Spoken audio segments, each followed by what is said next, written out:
Hey guys, JR right here. So lately I've been getting some requests to make these graduation blessing videos. Now each year I do get a couple of these requests and I do try as hard as I can to meet everybody's needs.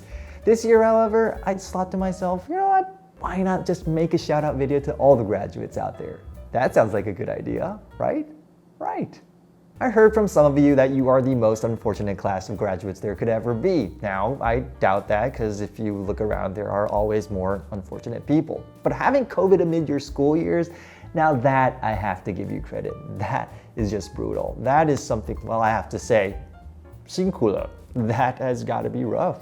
One school had to call off their graduation trip after postponing 3 times. That sucks. Usually going to school sucks, but not being able to physically be at school. Now that's a whole new level of suckness. That sucks.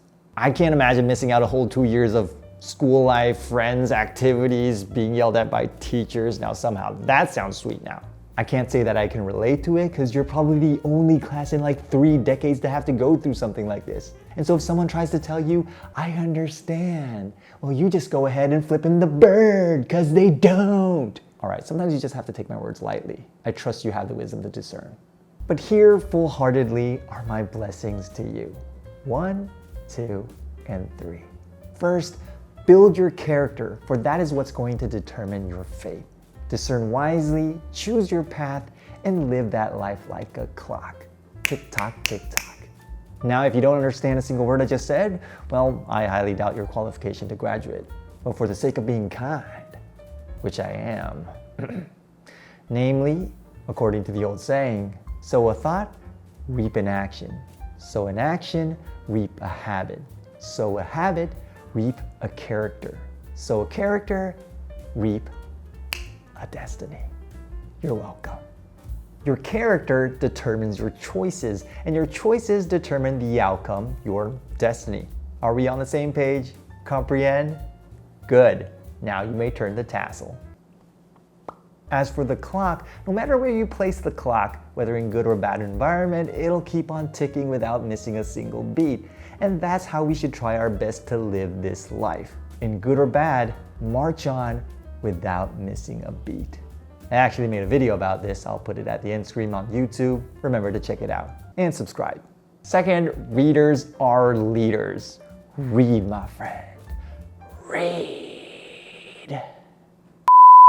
Some of the most influential people in the world are the heaviest readers. Someone once asked SpaceX's former VP how Elon Musk learned to make rockets. He said Elon Musk read books and asked people in the field. Now that's just crazy.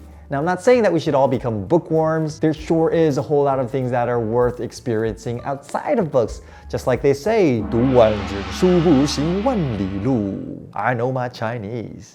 I don't forget where I come from. But just to put things into perspective, according to some survey, now I have to say that each survey varies quite differently in numbers, but the overall trend is rather consistent. The average number of books the Taiwanese reader reads per year is 2. Now that puts us at the bottom of the list. In Asia, sitting at number 1 is India, and coming in at number 2 and 3 are respectively Thailand and China. And some reports say it's Singapore. Anyways, one thing for sure, proud to be Taiwanese, we don't like to read. Another fun fact, we are number 3 in the world when it comes to time spent on the internet. So if you add that up, you'll find what we're doing with our lives.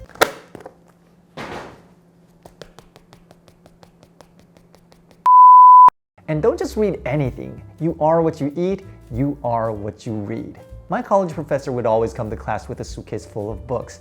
And he would always say, if you only have time to read 100 books in this lifetime, then you'd better choose wisely.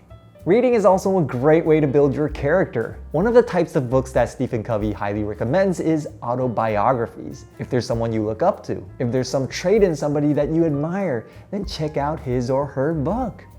Read books. They're good for you. I guarantee you they're more palatable than vegetables.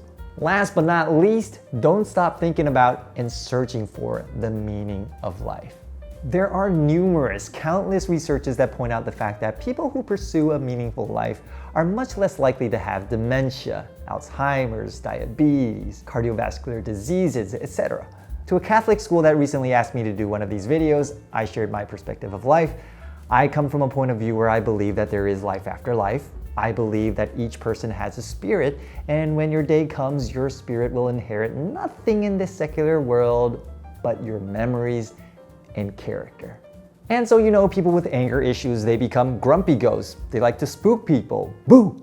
People full of regrets, they linger the earth, not willing to leave as if they've left something behind. Malicious people become evil spirits. They haunt places. But good people who've learned to love the way God loves, are also good in the spirit, and they go to good places, heaven. Hallelujah. So from my point of view, build your character, make good memories, love God, love others the way God loves you. You won't regret it, and you get a lesser chance of getting diabetes. It doesn't get any better. So, happy graduation. I love you all, class of 2022. Now you might be seeing this in 2023, 2024, 2025, I don't know, because I don't plan on doing this again anytime soon. It's already 4:27 in the morning. I need to get my sleep.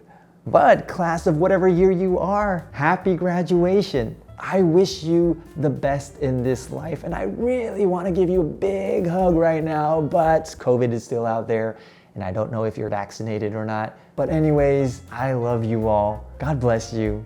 Happy graduation, and peace. Wear your masks.